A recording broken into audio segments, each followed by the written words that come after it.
বাটিতে নিয়ে নিলাম পরিমাণ মতো বেসন, তারপর এর মধ্যে দিলাম পেঁয়াজ কুচি,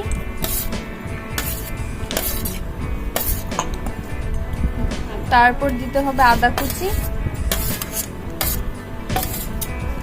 সামান্য রসুন কুচি এবং পরিমাণ মতো মরিচ, কাঁচা লঙ্কা কুচুনো।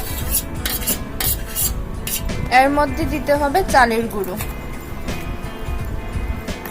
1 চামচ ময়দা দিলাম, পরিমাণ মতো হলুদ গুঁড়ো দিলাম,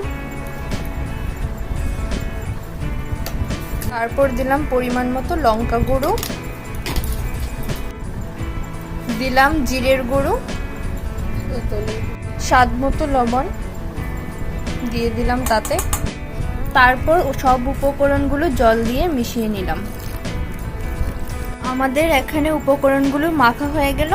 এবার এর মধ্যে ডিমগুলো দিয়ে দেব।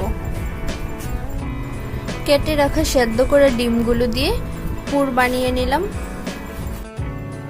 এবার কড়াইতে গরম তেলে ভেজে নিলেই হয়ে যাবে আমাদের সুস্বাদু ডিমের পকোড়া।